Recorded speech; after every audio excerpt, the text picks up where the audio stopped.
Lárgate de aquí, escuincla. No tenemos sobras para quien no trae con qué pagar.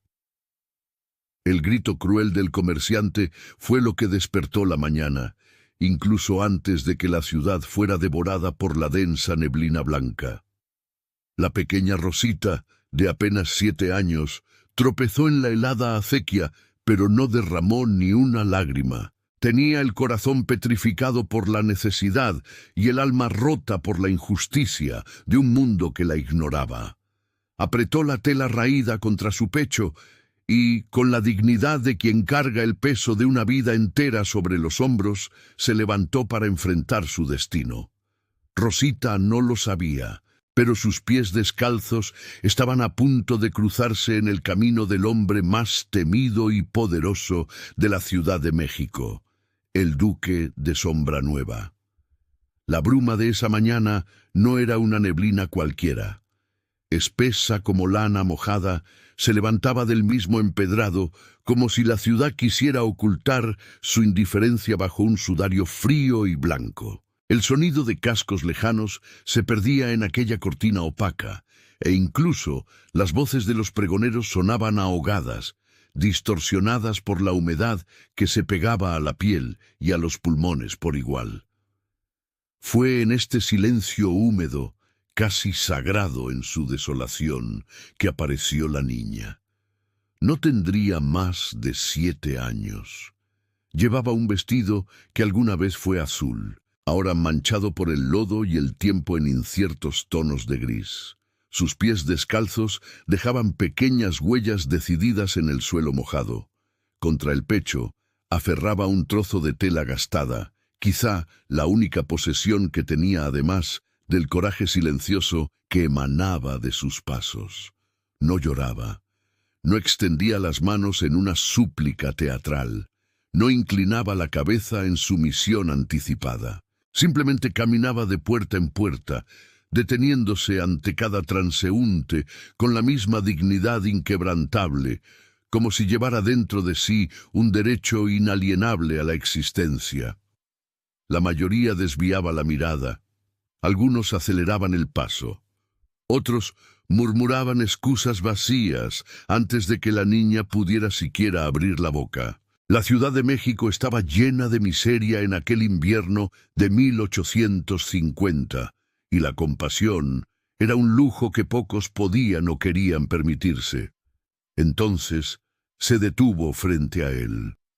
El Duque de Sombranueva era un hombre que parecía tallado en piedra oscura. Alto, de hombros anchos cubiertos por lana, de la más fina calidad.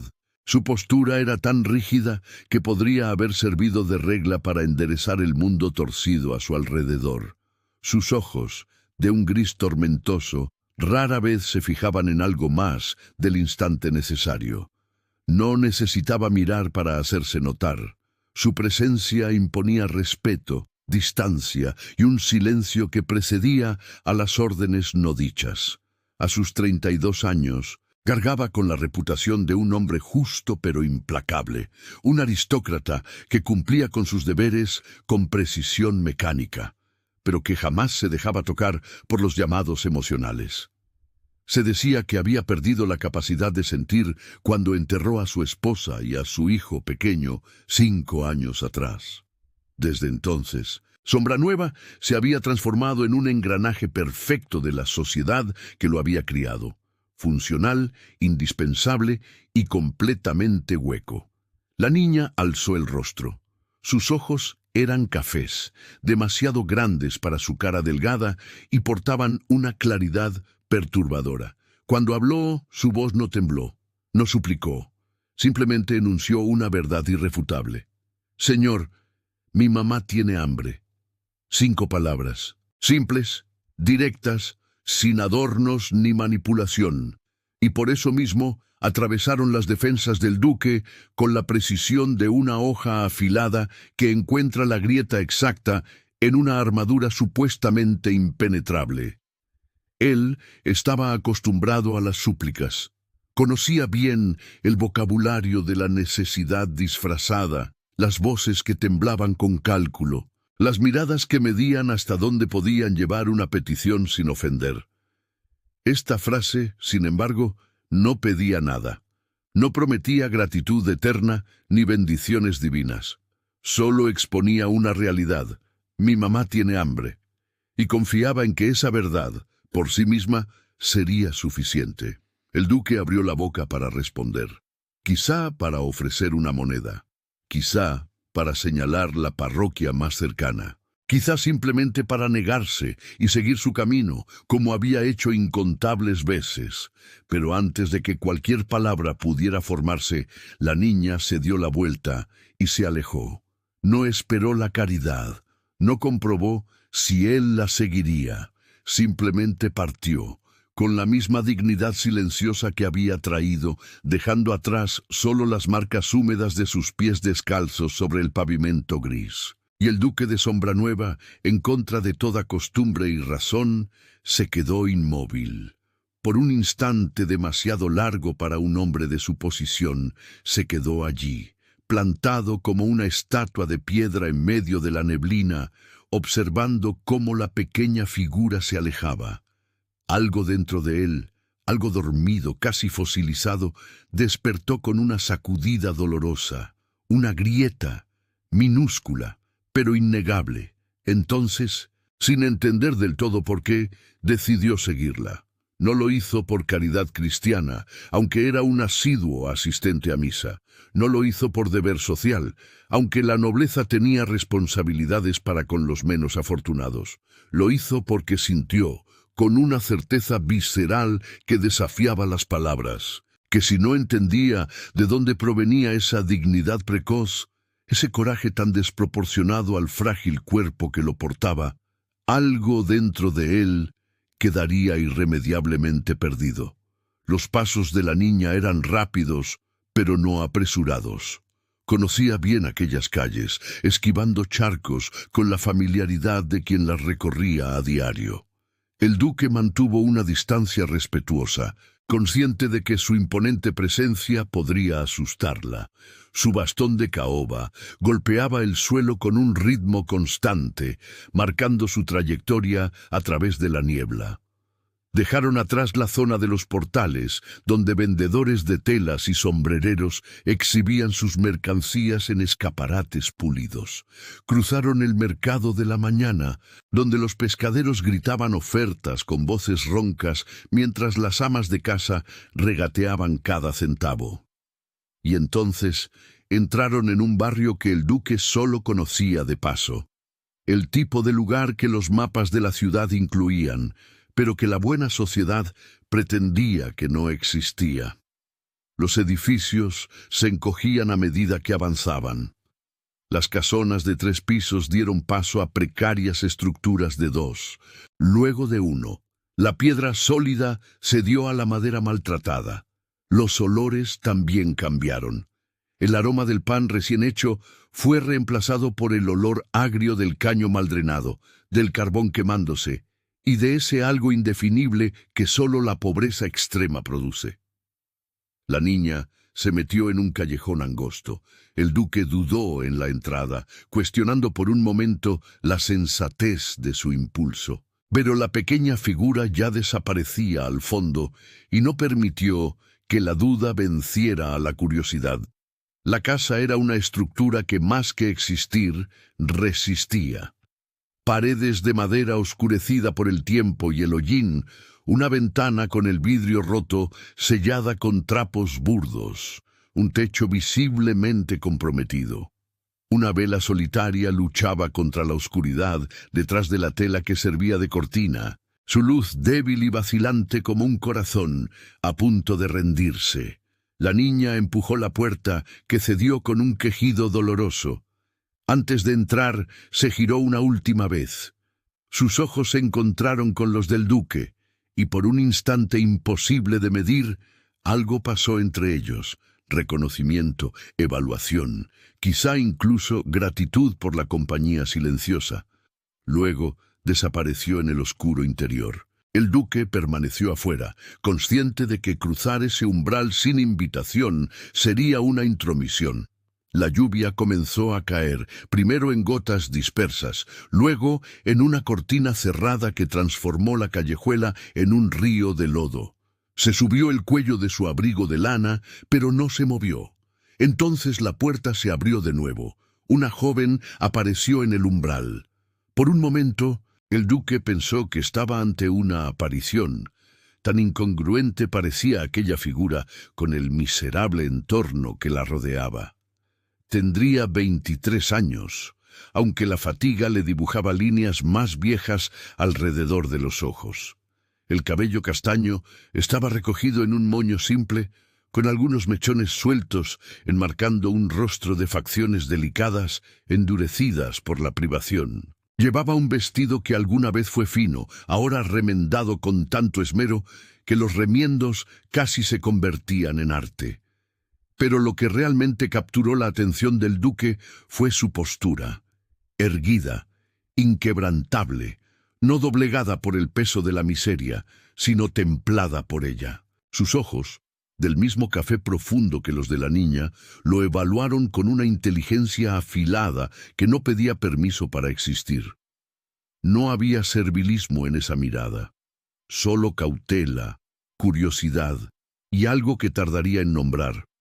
Dignidad intrínseca, de esa que ninguna circunstancia puede arrebatar. «Señor». Su voz era baja pero firme.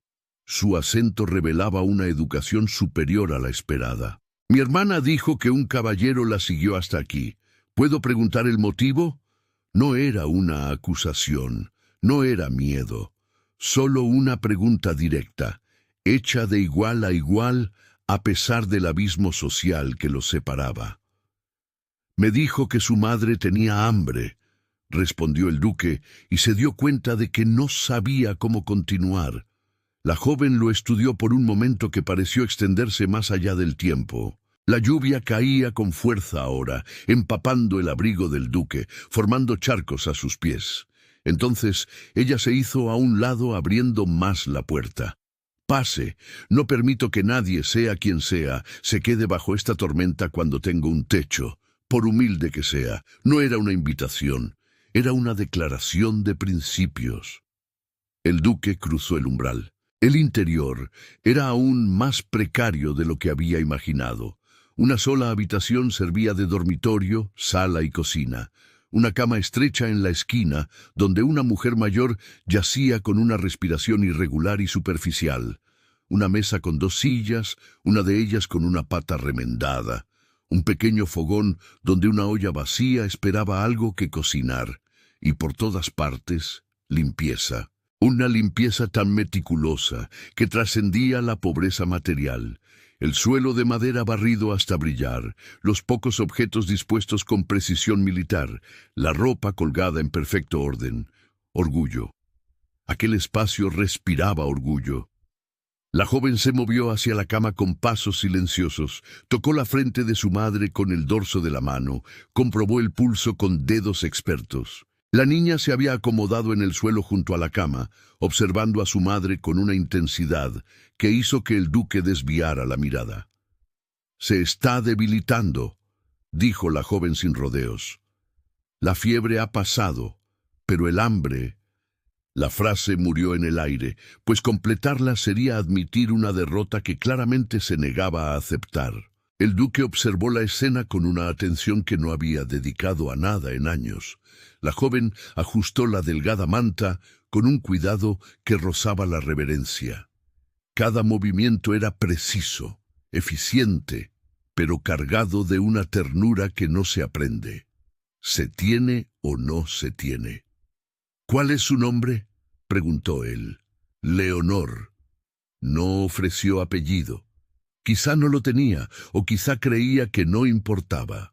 «Leonor», repitió el duque probando el nombre. «Soy Alejandro de la Torre, duque de Sombranueva».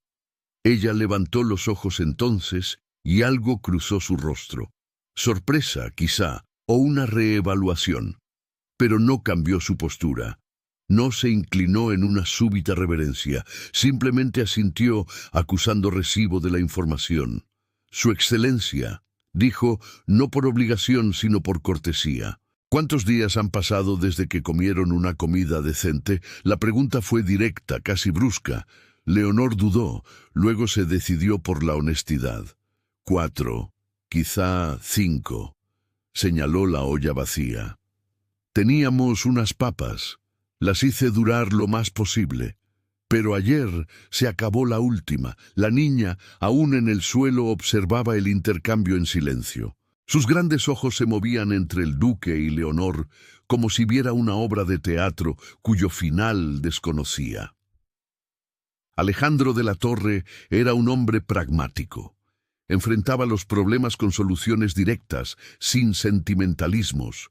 Veía ante sí a 3 mujeres en una situación desesperada, y su mente ya calculaba la solución lógica.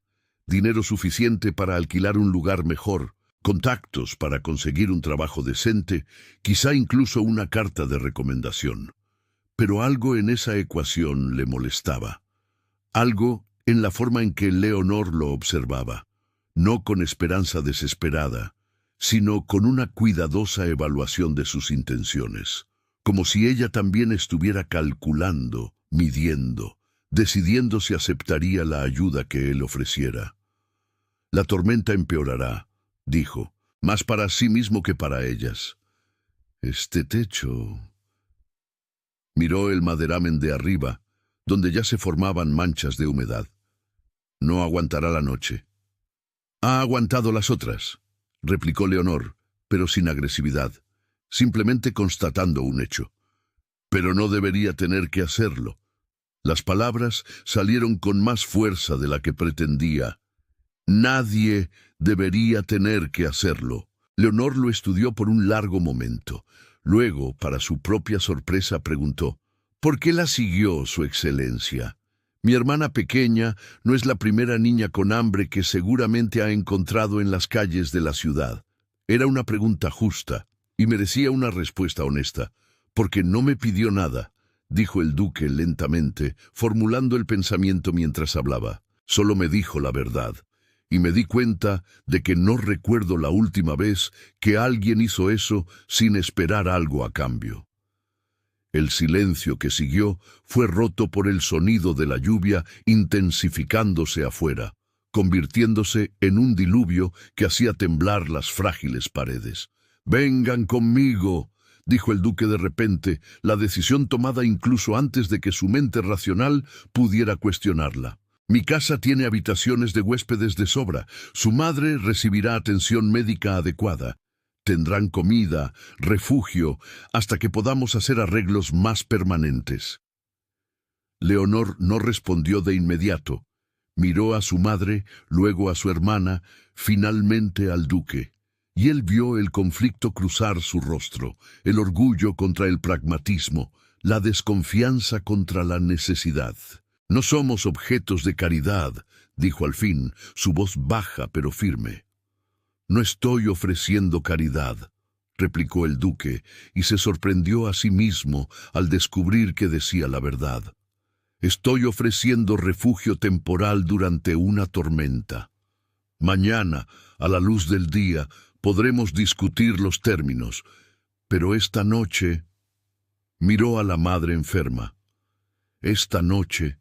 El orgullo es un lujo que ninguno de nosotros puede permitirse. Fue la niña quien rompió el impasse. Se levantó, caminó hacia Leonor y le tocó la mano. «Mamá lo necesita», dijo simplemente. Y Leonor, que había llevado el peso de 3 vidas sobre sus hombros durante demasiado tiempo, se permitió ceder.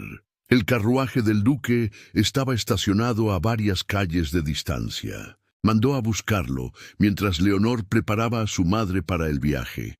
La envolvió en todas las mantas que poseían, susurrándole palabras tranquilizadoras que la mujer semiconsciente quizá ni siquiera escuchó.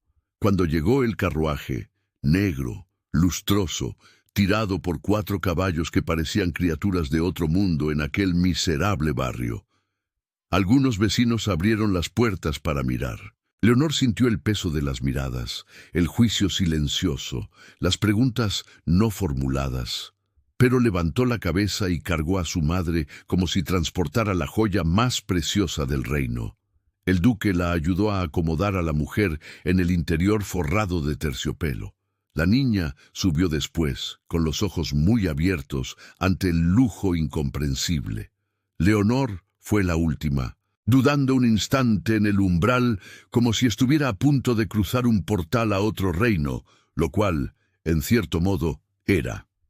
La casa Sombranueva se erigía cerca de la Alameda Central, como una fortaleza de piedra color miel. 3 pisos de ventanas altas, jardines perfectamente cuidados, incluso en invierno, rejas de hierro forjado que se abrían a un camino de piedra blanca. La neblina envolvía la propiedad como un velo, dándole un aire de irrealidad. Leonor bajó del carruaje y sintió el peso de la transición. Horas antes estaba en una choza donde el pan era un lujo. Ahora pisaba mármol pulido bajo un candelabro de cristal que valía más que todo lo que había poseído en su vida. No permitió que la intimidación la doblegara. Aparecieron los sirvientes, silenciosos y eficientes. El duque dio órdenes precisas: preparar la suite de invitados del segundo piso, llamar al doctor de inmediato, proveer un baño caliente y ropa limpia. Leonor observó la maquinaria de la riqueza en movimiento, cada pieza cumpliendo su función con precisión ensayada. El ama de llaves, doña Remedios, una mujer de mediana edad con el cabello gris recogido en un moño apretado, evaluó a Leonor con una mirada que ella conocía bien, la de quien mide y clasifica, decidiendo si hay una amenaza o no. Pero Leonor sostuvo la mirada hasta que la otra mujer asintió en un tácito reconocimiento. La madre fue llevada a la habitación. El doctor llegó en media hora, un hombre mayor con bigote blanco y manos firmes que examinó a la paciente con eficiencia profesional. Pronunció su veredicto con la franqueza característica de quienes han visto demasiado para endulzar las verdades. Desnutrición severa, combinada con agotamiento físico, pero el corazón aún es fuerte. Con cuidados adecuados, descanso y alimentación gradual, se recuperará. 2 semanas, quizá 3. Leonor, que sostenía la mano de su hermana con fuerza suficiente para lastimarla, sintió que algo dentro de ella se aflojaba. No esperanza, había aprendido a desconfiar de ella, pero algo cercano, posibilidad. Esa noche, después de que su madre se durmiera bajo la vigilancia de una enfermera contratada, después de que su hermana fuera bañada, alimentada y acostada en una cama con sábanas de lino egipcio, después de que el silencio descendiera sobre la casa como polvo de oro, Leonor se encontró sola en la biblioteca. No había tenido la intención de entrar allí. Estaba explorando los pasillos, tratando de memorizar el laberinto de habitaciones, cuando la puerta entreabierta reveló hileras e hileras de libros que se elevaban hasta un techo demasiado alto para alcanzar sin una escalera. Entró, como se entra a un templo. Las paredes estaban revestidas de caoba oscura. Libros encuadernados en piel formaban mosaicos de colores: verde bosque, borgoña, marrón chocolate, azul medianoche. El olor era indescriptible: papel viejo, tinta desvaída, cera de abeja para pulir la madera, el humo de puros finos. 2 sillones de cuero se sentaban frente a una chimenea donde las brasas aún brillaban débilmente. Leonor caminó entre los estantes con reverencia. Sus dedos, aún ásperos por el trabajo, se deslizaron sobre los lomos. Cervantes, Sor Juana, Calderón de la Barca, Shakespeare, Dickens, nombres que había conocido a través de libros prestados, leídos a la luz de las velas en minutos robados entre un trabajo y otro. «¿Usted lee?» La voz del duque la hizo girar bruscamente. Estaba de pie en el umbral, todavía con la ropa formal del día, pero con el corbatín aflojado y el chaleco desabrochado. Se veía más humano así, menos una estatua y más un hombre. «Mis disculpas, Su Excelencia», dijo Leonor, retrocediendo instintivamente. «No debí...» «Sí debió», la interrumpió él, entrando en la habitación. Los libros existen para ser leídos, no meramente admirados. Caminó hacia una licorera de coñac en una mesa auxiliar. ¿Le gustaría un poco de vino? ¿O quizá un té? No, gracias. Él se sirvió una medida generosa y se acomodó en uno de los sillones, indicándole con un gesto que ocupara el otro. Leonor dudó, consciente de la transgresión. Ella, una invitada accidental. Él, el dueño de casa. Pero la curiosidad venció a la cautela. Se sentó en el borde del sillón, con la espalda recta, las manos entrelazadas en el regazo. ¿Dónde aprendió a leer?, preguntó el duque, y no había juicio en la pregunta, solo genuina curiosidad. Mi padre era escribano, respondió Leonor. Antes de que... Hizo una pausa, decidiendo cuánto compartir. Antes de que las cosas cambiaran, él me enseñó. Decía que la educación era la única herencia que nadie podía robar. Un hombre sabio. Lo era. El tiempo pasado dejó claro que ya no estaba. Se sentaron en silencio por un momento, escuchando el crepitar de las brasas moribundas en el hogar.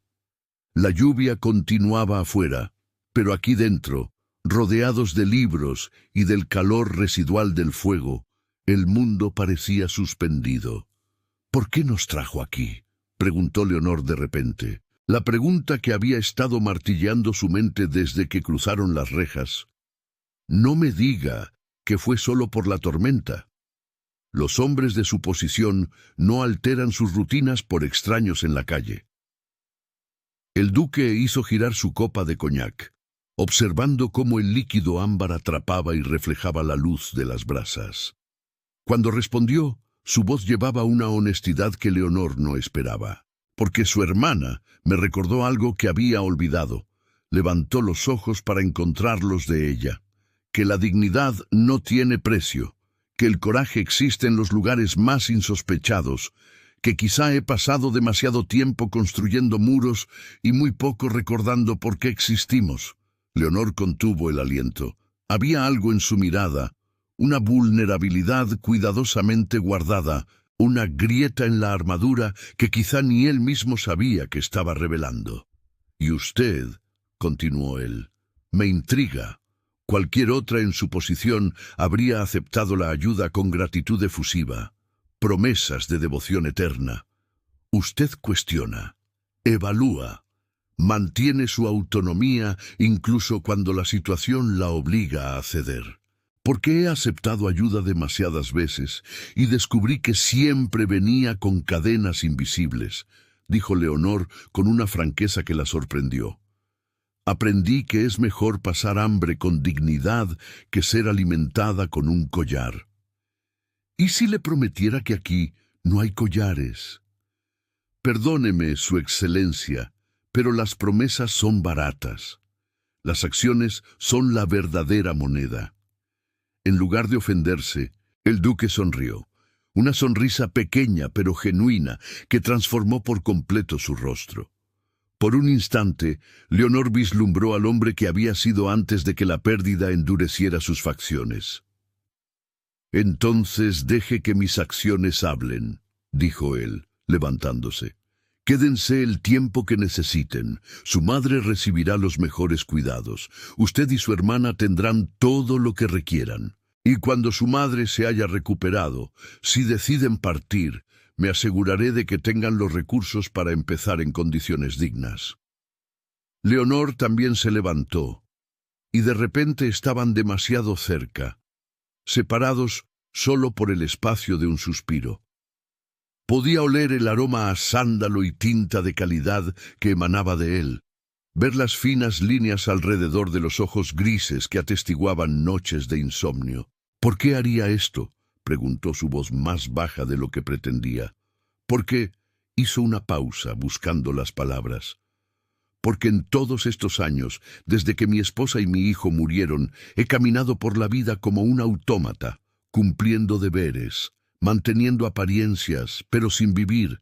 Y entonces una niña de 7 años me miró y dijo, «Mi mamá tiene hambre», y sentí que algo se rompía dentro de mí. Algo que necesitaba romperse.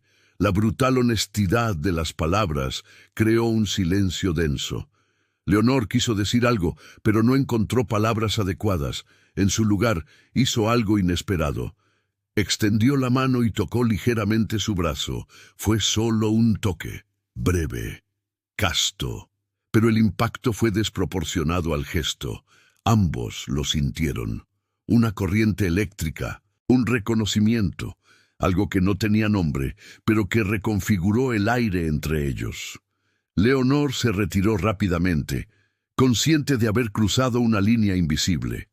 «Buenas noches, Su Excelencia», dijo, y se fue antes de que él pudiera responder.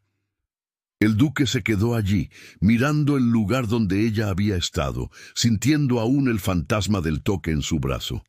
Y por primera vez en 5 años, se permitió considerar la posibilidad de que quizá, solo quizá, todavía era capaz de sentir. Los días que siguieron establecieron un ritmo peculiar. La madre de Leonor, cuyo nombre era Margarita, se recuperaba lentamente bajo el cuidado del doctor y la enfermera. El color volvía a su rostro, su respiración se hacía más profunda y regular. La niña, Rosita, exploraba la casa con la incansable curiosidad de la infancia, encantando a los sirvientes con sus preguntas directas y sus observaciones perspicaces. Y Leonor. Leonor se transformó en algo que nadie esperaba, ni siquiera ella misma. No se contentó con ser una huésped pasiva. Con su madre en recuperación y su hermana ocupada con lecciones básicas que doña Remedios se había ofrecido a enseñarle, Leonor buscó un propósito. Comenzó, sutilmente, reorganizando la biblioteca según un sistema más eficiente, catalogando volúmenes raros que estaban mal almacenados, restaurando páginas dañadas con una delicadeza que revelaba un amor por los libros. El duque descubrió sus actividades por accidente. Entró en la biblioteca buscando un volumen específico de filosofía política y encontró a Leonor en lo alto de una escalera, equilibrando 3 libros mientras anotaba algo en un libro de contabilidad apoyado precariamente en su rodilla. El sistema anterior era alfabético, pero no tenía en cuenta los períodos históricos ni los géneros, explicó ella cuando él la interrogó. Pensé que reorganizar por tema y período, manteniendo subsecciones alfabéticas, facilitaría una investigación más compleja. El duque subió la escalera hasta quedar a su lado, examinando el trabajo. La proximidad forzada, ambos en el estrecho espacio de los peldaños, creó una conciencia aguda del otro. Él podía oír su respiración, ligeramente acelerada por el esfuerzo. Ella sentía el calor que emanaba de su cuerpo, tan cerca que si se inclinaba unos centímetros, sus hombros se tocarían. ¿Estudió biblioteconomía?, preguntó él, y su voz sonó más ronca de lo que pretendía. No, pero leí sobre los métodos utilizados en la Biblioteca Nacional. Los adapté para su colección. Nuestra colección, corrigió él, sorprendiéndose de sus propias palabras. Mientras esté aquí, es tan suya como mía. Leonor giró el rostro para mirarlo, y de repente estaban tan cerca que podía contar las hebras plateadas que comenzaban a aparecer en sus sienes. Sus ojos tenían matices que no había notado antes, no solo grises, sino moteados de un azul tormentoso, como el cielo antes de una tempestad. Un libro cayó de la pila que sostenía, el sonido resonando demasiado fuerte en el silencio. Ambos se movieron para atraparlo al mismo tiempo, sus manos encontrándose sobre la cubierta de cuero. Por un instante imposible de medir, permanecieron así, dedos entrelazados, alientos suspendidos, balanceándose precariamente entre lo profesional y lo personal. Entonces, Leonor retiró la mano como si el contacto quemara. «Perdón», murmuró, bajando la escalera con demasiada rapidez para ser seguro. El duque se quedó allí, sosteniendo el libro olvidado, viéndola partir, y se dio cuenta, con una claridad que era a la vez emocionante y aterradora, de que Leonor se estaba convirtiendo en algo más que una huésped temporal. Se estaba volviendo indispensable. Las semanas pasaron como páginas que se giran. Margarita recuperó fuerzas suficientes para dejar la cama, primero por cortos períodos, luego por horas. Rosita se ganó a cada sirviente de la casa con su personalidad efervescente. Y Leonor continuó su trabajo silencioso, expandiéndolo más allá de la biblioteca. Descubrió que el mayordomo tenía dificultades con las cuentas complejas y ofreció ayuda. Reorganizó el sistema de gestión del hogar, haciéndolo más eficiente. Cuando el ama de llaves mencionó problemas con las hierbas del jardín que se desperdiciaban, Leonor creó un herbario, catalogando las propiedades medicinales y culinarias de cada planta. No pedía permiso, no esperaba órdenes. Simplemente veía problemas y los resolvía, con la misma eficiencia silenciosa con la que había cuidado a su madre en la miserable choza. Y el duque observaba la forma en que se movía por los pasillos, no con la inseguridad de una intrusa, sino con la confianza silenciosa de quien conocía su propio valor. Observaba cómo los sirvientes gradualmente llegaban a respetarla, no por miedo o jerarquía, sino por competencia y amabilidad genuina. Observaba el cuidado con que trataba a su madre y a su hermana, la paciencia inagotable con la que respondía a las interminables preguntas de Rosita. Pero sobre todo observaba los momentos robados. Cuando ella creía estar sola en la biblioteca y se permitía simplemente sentarse a leer, su rostro iluminado por el puro placer del descubrimiento intelectual. Cuando tocaba los libros con una reverencia que otros reservaban para reliquias sagradas. Cuando tarareaba suavemente mientras arreglaba flores, su voz melodiosa y gentil.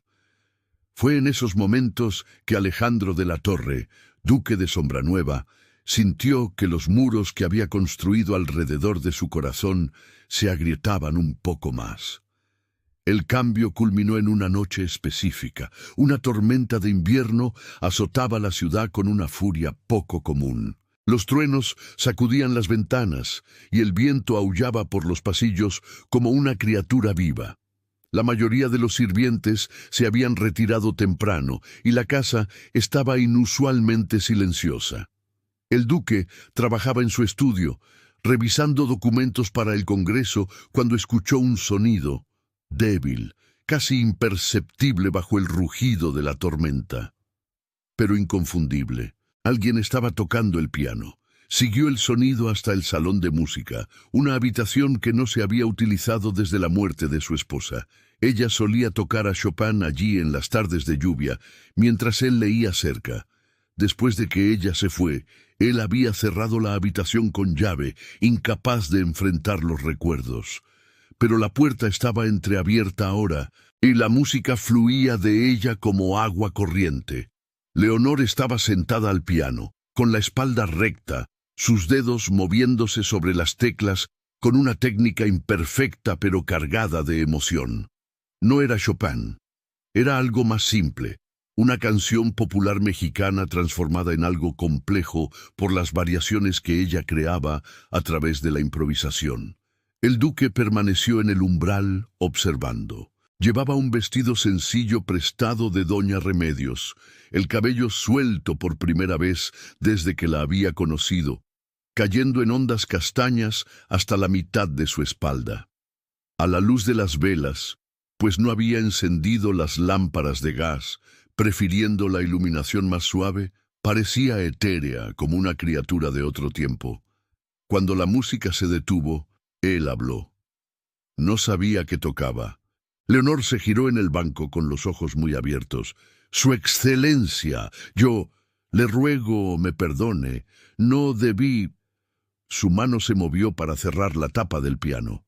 «No». La palabra salió más abrupta de lo que pretendía. Entró en la habitación caminando hacia el piano. «Por favor, continúe».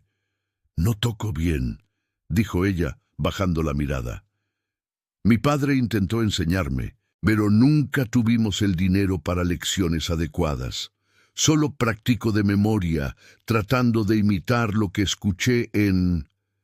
Se detuvo, consciente de que revelar dónde había escuchado música de calidad sería admitir que solía pararse fuera de las salas de conciertos, escuchando a través de las puertas.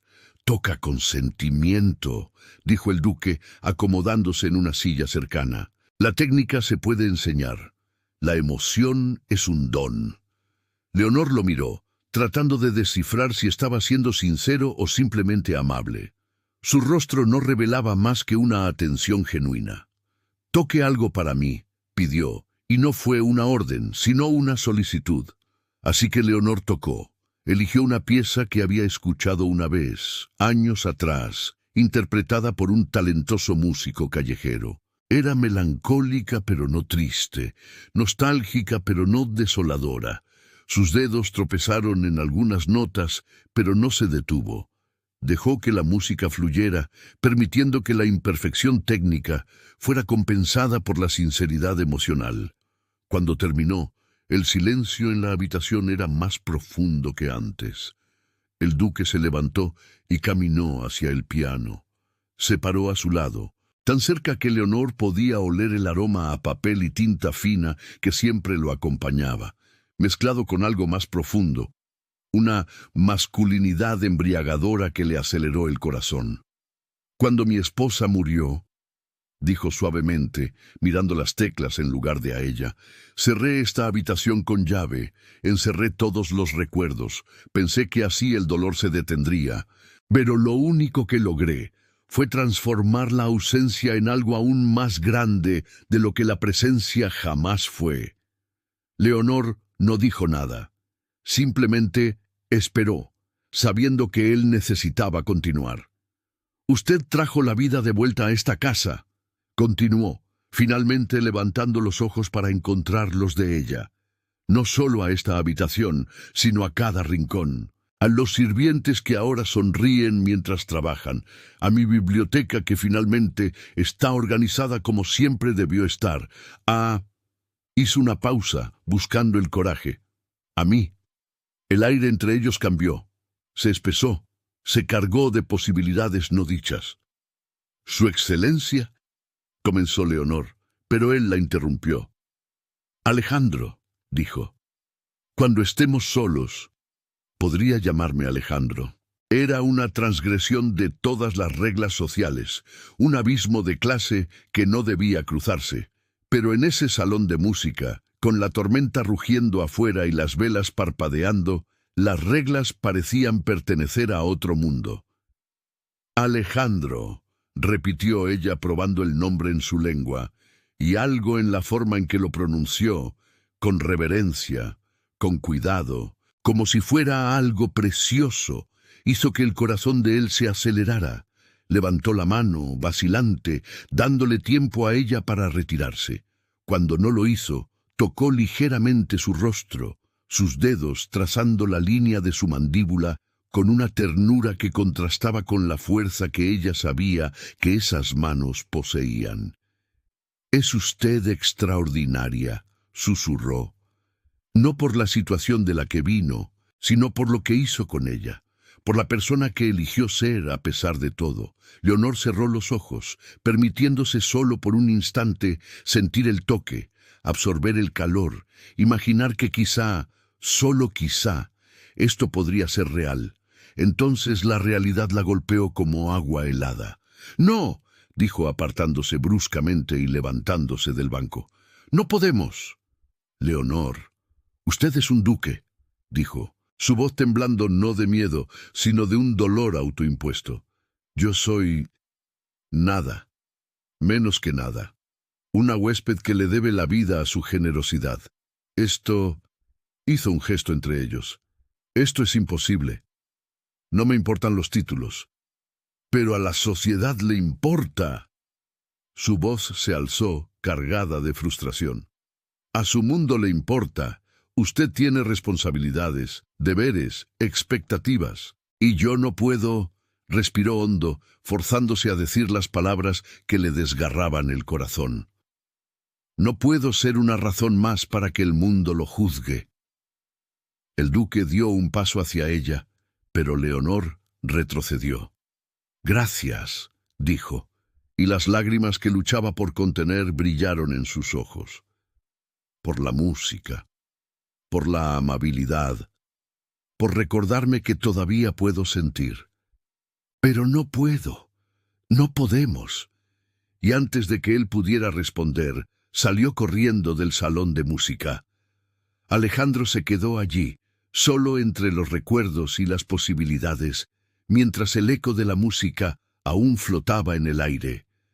Y supo, con una certeza dolorosa, que perder a Leonor sería diferente a perder a su esposa, porque a su esposa se la había llevado la muerte. A Leonor podía perderla por elección, de ella o de él, y eso, de alguna manera, era aún más insoportable. Los días que siguieron estuvieron marcados por una delicada danza de proximidad evitada.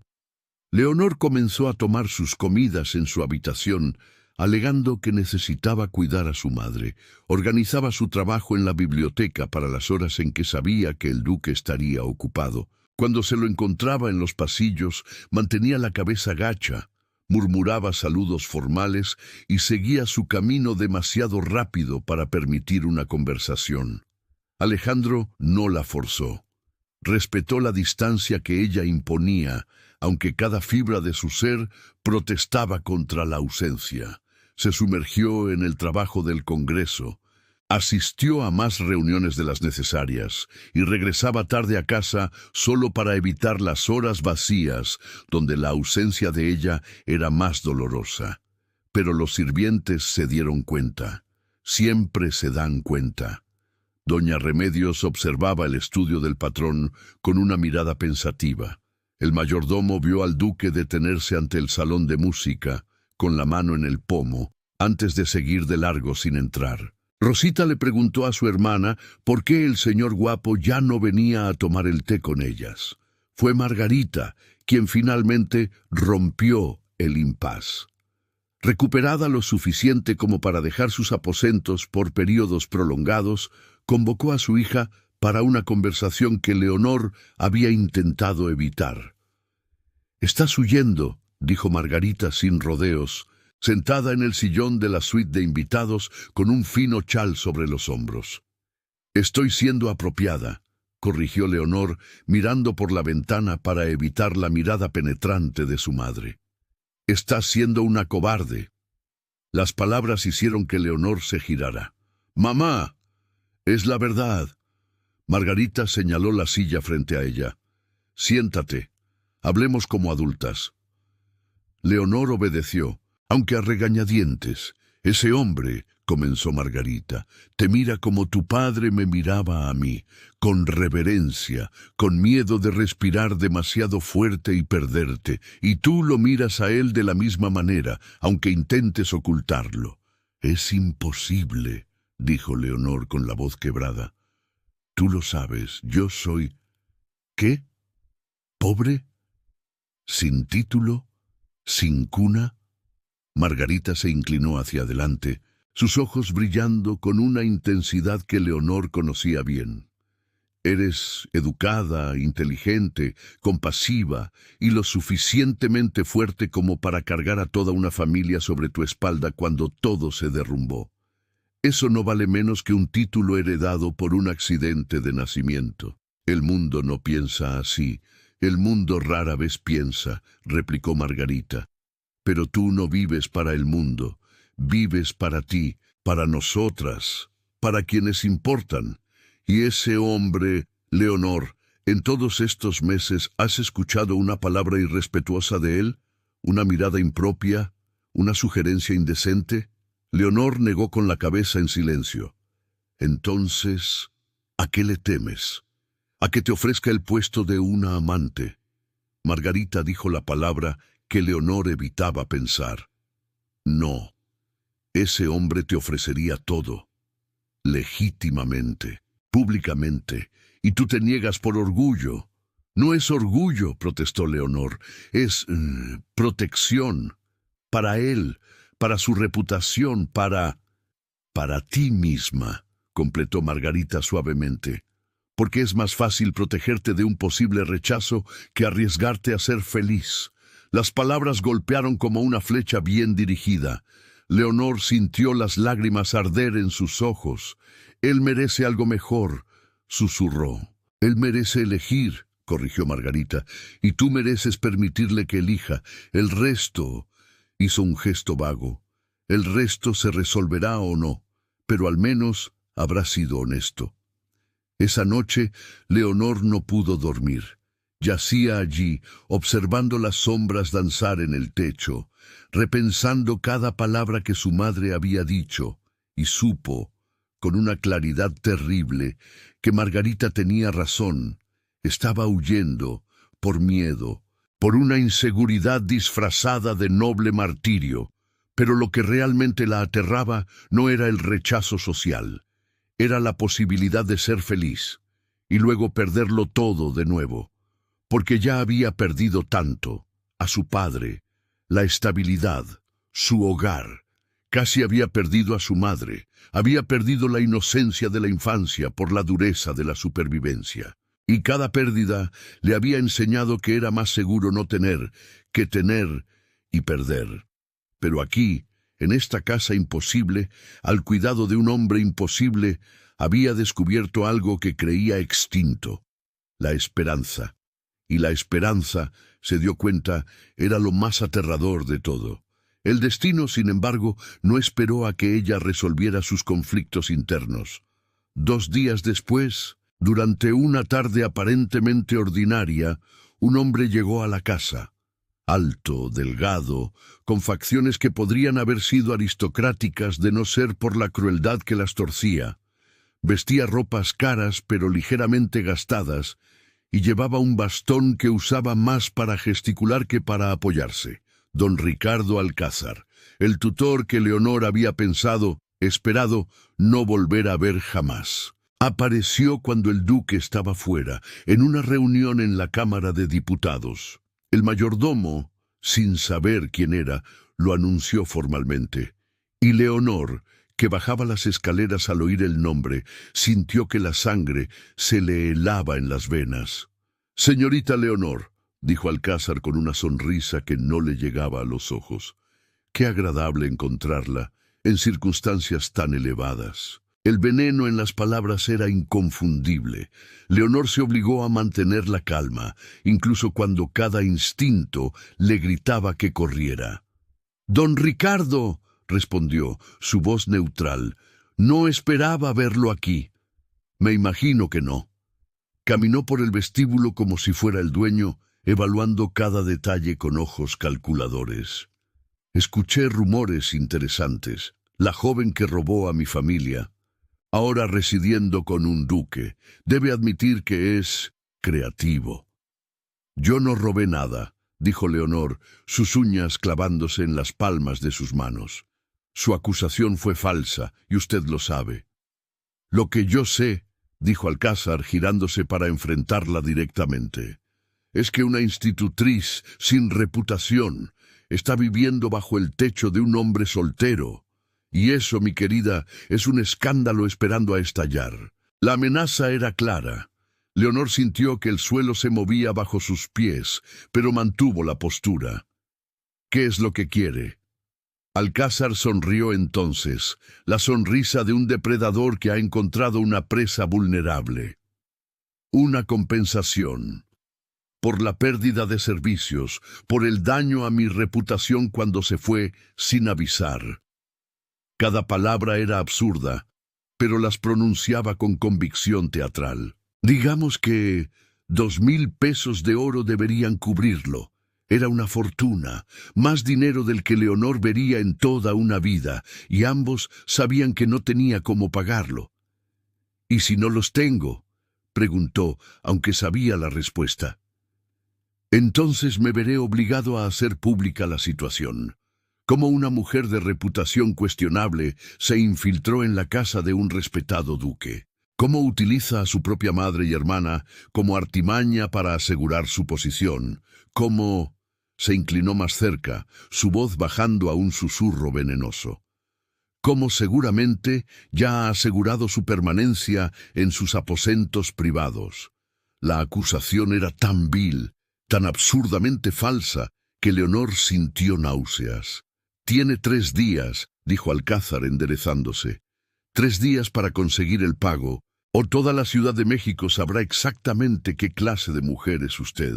Y se fue, dejando a Leonor paralizada en el vestíbulo, con el mundo derrumbándose a su alrededor por segunda vez en su vida. No se lo dijo al duque. Esa fue su primera decisión, tomada en pánico y orgullo herido. ¿Cómo podría? ¿Cómo explicarle que su presencia aquí, que él había ofrecido por bondad, ahora amenazaba con destruirlo socialmente? Que cada momento que ella permanecía bajo ese techo alimentaba especulaciones que podrían arruinar su reputación. En su lugar, tomó la segunda decisión. Se iría, en silencio, antes de que el plazo expirara. Antes de que el veneno de Alcázar pudiera esparcirse, comenzó a hacer preparativos discretos. Empacó la poca ropa que originalmente poseía. Apartó una pequeña cantidad de monedas que había ahorrado de trabajos anteriores. Planeó una ruta que la llevaría fuera de la ciudad, quizá al campo donde podría empezar de nuevo sin dejar rastro. Su madre estaba lo suficientemente recuperada para viajar. Rosita podría adaptarse, sobrevivirían como siempre lo habían hecho. Pero decírselo a Margarita resultó más difícil que enfrentar a Alcázar. «Estás huyendo de nuevo», dijo Margarita cuando Leonor le explicó el plan. «Estoy protegiéndolo a él. Estás tomando decisiones por todos nosotros sin consultar a nadie», corrigió Margarita. «Exactamente como hiciste cuando decidiste sola aceptar trabajo en casa de extraños. Como decidiste sola mudarnos a esa horrible vecindad.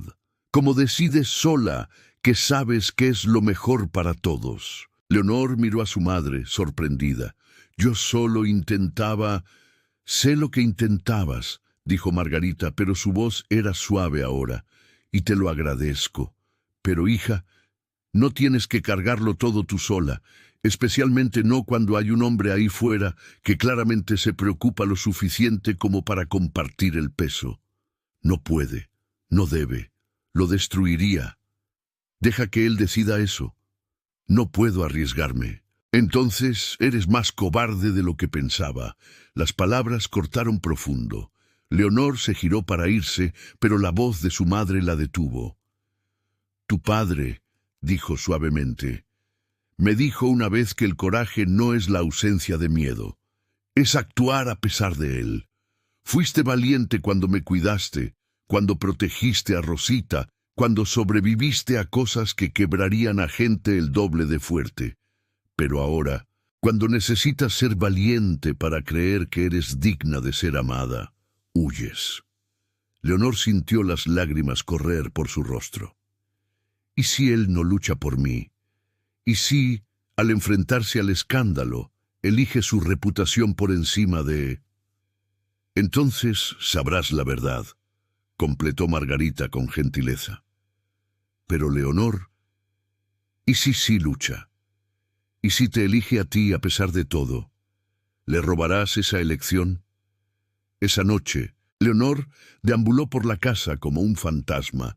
Tocó los lomos de los libros en la biblioteca que había organizado. Pasó los dedos por el piano que había tocado. Observó la chimenea en el salón donde casi había confesado sus sentimientos. Y se dio cuenta de que irse sin decir nada no era protección, era cobardía. Encontró al duque en su estudio, revisando documentos a la luz de una lámpara. Él levantó la vista cuando ella entró, y algo en su rostro, alivio, esperanza, cautela, hizo que su corazón se encogiera. «Leonor», dijo él levantándose, «yo...» «Don Ricardo Alcázar vino aquí», lo interrumpió ella antes de que pudiera perder el valor. Y entonces se lo contó todo. El pasado, la falsa acusación, el chantaje, los 3 días, el plan de irse. El duque escuchó en silencio, su rostro volviéndose progresivamente más oscuro. Cuando ella terminó, esperaba ira, quizá decepción. Lo que no esperaba fue la furia fría y controlada que transformó sus ojos en acero glacial. «Planeabas irte», dijo, su voz peligrosamente baja. «Sin decírmelo, sin permitirme ayudar, sin...» Hizo una pausa, buscando el control. «Sin siquiera darme la oportunidad de elegir. No podía pedirte que arriesgaras todo por... ¿Por qué?». Rodeó el escritorio, deteniéndose frente a ella. «Dime, ¿por qué no podías pedirlo? Porque no soy digna de...». «No». La palabra salió con fuerza. «No te atrevas a terminar esa frase. Tú, que reorganizaste mi biblioteca y mi vida, que trajiste la risa de vuelta a estos pasillos, que me recordaste que todavía soy capaz de sentir. Tú, que cargas más dignidad en un dedo que Alcázar en todo su inmundo cuerpo. No te atrevas a decir que no eres digna». Leonor lo miró y vio en sus ojos todo lo que había tenido miedo de nombrar. «Te amo», dijo Alejandro, y las palabras cayeron entre ellos como piedras preciosas. «Amo tu fuerza, tu inteligencia, tu negativa a doblegarte. Amo la forma en que cuidas a tu familia, cómo tratas a mis sirvientes con respeto, cómo miras los libros como si fueran tesoros sagrados». Le tomó las manos, entrelazando sus dedos. «Y amo que me desafíes, que no aceptes mi palabra como ley, que me obligues a ser mejor de lo que soy». «Alejandro». Su voz era un susurro tembloroso. «Cásate conmigo», dijo él. No fue una petición, fue una declaración, una promesa, un voto. No como una solución para Alcázar, no por gratitud, sino porque en estos meses te has vuelto esencial, porque no puedo imaginar esta casa sin tu presencia, porque no puedo imaginar mi vida sin ti. La sociedad. «Al diablo con la sociedad», dijo, y la inusual crudeza de las palabras la sorprendió hasta dejarla en silencio. «Soy un duque. Tengo riqueza, influencia, poder, y los usaré todos para protegerte, para protegernos. Alcázar no tendrá ningún escándalo porque no habrá nada que escandalizar. Serás mi esposa, legítima, respetada, amada». Leonor sintió que el mundo se inclinaba sobre su eje. «¿Estás seguro? La gente dirán que un hombre viudo eligió casarse de nuevo. Dirán que elegí bien. Y si algunos se atreven a murmurar... Bueno, descubrirán que no tolero insultos a la duquesa de Sombranueva. Duquesa. La palabra sonaba irreal, imposible. Pero cuando miró a los ojos de Alejandro, solo vio certeza, determinación y amor, vasto, inquebrantable, transformador. «Sí», susurró, y la palabra liberó algo dentro de ambos. «Sí, me casaré contigo». Y cuando él la besó, finalmente, fue como si todas las piezas desconectadas del universo encajaran de golpe. Suave y reverente al principio, luego más profundo mientras ella respondía, sus manos subiendo para enredarse en su cabello, atrayéndolo más cerca. Cuando se separaron, ambos estaban sin aliento, sonriendo, transformados. «Alcázar», dijo Leonor, recordando la amenaza que aún pendía sobre ellos. «Déjamelo a mí», dijo Alejandro, y había una promesa peligrosa en su voz. «Mañana descubrirá lo que sucede cuando amenaza a alguien a quien amo». El baile de don Fernando y doña Isabel de la Vega era el evento social de la temporada. Todos los miembros de la aristocracia que importaban estarían presentes, lo que lo convertía en el escenario perfecto para lo que Alejandro había planeado. No le dio detalles a Leonor. Simplemente le pidió que confiara en él y que usara el vestido que había encargado. Seda verde oscuro que complementaba perfectamente sus ojos cafés, con discretos bordados de hilo de oro que brillaban a la luz de las velas. Cuando entraron al salón de baile, del brazo, el murmullo de voces se detuvo. Leonor sintió cientos de ojos sobre ella. Escuchó comenzar los susurros. ¿Quién era ella? ¿De dónde había salido? ¿Cómo se atrevía a aparecer al lado del duque? Pero Alejandro no dudó. La condujo directamente al centro del salón, a la vista de todos. Y entonces, con una voz lo suficientemente alta para que todos oyeran: «Damas y caballeros, es un placer para mí presentarles a la señorita Leonor Wright, quien me ha honrado aceptando mi propuesta de matrimonio. En 2 semanas se convertirá en mi esposa y en la duquesa de Sombranueva». El silencio que siguió fue absoluto. Entonces, doña Isabel de la Vega, lo suficientemente astuta como para reconocer cuándo la resistencia era inútil, se adelantó y extendió las manos. «Mi querida señorita Wright», dijo con una sonrisa calculada, «qué maravillosa noticia. Debe contarme todo sobre los preparativos». Y como fichas de dominó, la sociedad se alineó, algunos con sinceridad, otros por interés, la mayoría por miedo a ofender al duque, pero todos se alinearon. Alcázar estaba presente, por supuesto. Leonor lo vio en una esquina del salón, su rostro contorsionado por una furia impotente. Comenzó a acercarse, probablemente para hacer una escena. No llegó a la mitad del camino. El duque lo interceptó con movimientos precisos, y en voz baja, demasiado baja para que Leonor la oyera, pero lo suficientemente alta para que los hombres cercanos la captaran. Alejandro habló. «Tengo documentos que prueban que su acusación contra la señorita Wright fue fabricada. Tengo testigos preparados para testificar sobre sus malversaciones como tutor. Tengo, en resumen, todo lo que necesito para destruirlo completa y legalmente». Alcázar palideció. «Pero», continuó Alejandro, y su voz era puro hielo, «soy un hombre generoso. Le permitiré partir, ahora, de esta fiesta, de esta ciudad. Si en 24 horas todavía está en la Ciudad de México, entregaré toda la documentación a los jueces. Si alguna vez vuelve a mencionar el nombre de mi futura esposa, o si llego a saber de usted, le garantizo que pasará el resto de sus miserables días conociendo el interior de prisiones que hacen que la cárcel de Belén parezca cómoda. ¿He sido claro?».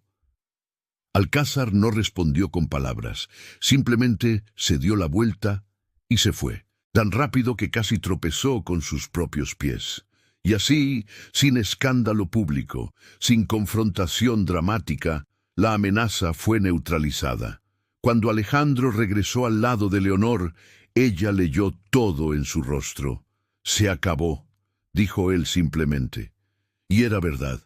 La boda se celebró en la capilla privada de la hacienda de Sombranueva, lejos de las miradas indiscretas, pero no en secreto. Invitados selectos llenaron las bancas de roble. Margarita, recuperada y radiante, lloró lágrimas de felicidad. Rosita, vestida como una pequeña princesa, esparció pétalos con solemne seriedad.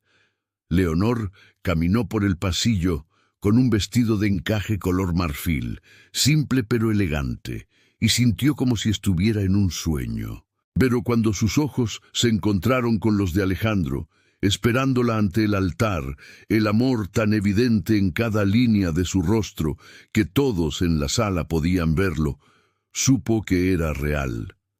Gloriosa, imposible y completamente real. Los votos fueron tradicionales, pero cuando Alejandro deslizó el anillo en su dedo y dijo «hasta que la muerte nos separe», había una promesa adicional en sus ojos. Y ni siquiera entonces, si puedo evitarlo. El beso selló más que una unión legal, selló una sociedad, un reconocimiento mutuo de almas que se habían encontrado a través de circunstancias imposibles y eligieron, contra toda lógica, permanecer juntas. La fiesta que siguió fue modesta en comparación con los estándares aristocráticos, pero rebosaba de felicidad genuina. Los sirvientes que habían aprendido a amar a Leonor brindaron con entusiasmo. Los invitados que inicialmente habían venido por obligación se encontraron genuinamente encantados con la nueva duquesa. Su inteligencia, su gracia, su negativa a pretender ser algo que no era. Y cuando cayó la noche y los invitados partieron, cuando Margarita y Rosita fueron conducidas a sus nuevos aposentos permanentes en la casa, cuando los sirvientes se retiraron dejando solo velas encendidas en los pasillos, Alejandro tomó la mano de Leonor. ¿Lista?, preguntó, y Leonor supo que no solo preguntaba por la noche que se avecinaba, sino por todo. La vida que construirían, los desafíos que enfrentarían, el futuro incierto pero prometedor que se abría ante ellos. «Lista», respondió. Y subiendo juntos la escalera, con las manos entrelazadas, Leonor se dio cuenta de que el viaje que había comenzado con una niña diciendo «Mi mamá tiene hambre», había terminado en la abundancia. No de lujo, aunque estaba presente, sino de algo infinitamente más precioso. Propósito, pertenencia, amor. Acostada en los brazos de Alejandro más tarde, escuchando el latido de su corazón, firme y constante bajo su oído, Leonor se permitió finalmente creer. En los nuevos comienzos, en las segundas oportunidades, en la dignidad recompensada y sobre todo, en un hombre que la había visto en su peor momento y había decidido que era en realidad el mejor. La luz de la luna entraba por la alta ventana, bañando la habitación de plata. Afuera, la ciudad dormía. Y adentro, en una de las cámaras más grandiosas de toda la Ciudad de México, una ex institutriz descansaba en los brazos de un duque, y ambos sabían con absoluta certeza que habían encontrado algo más raro que los títulos o las riquezas. Habían encontrado un hogar,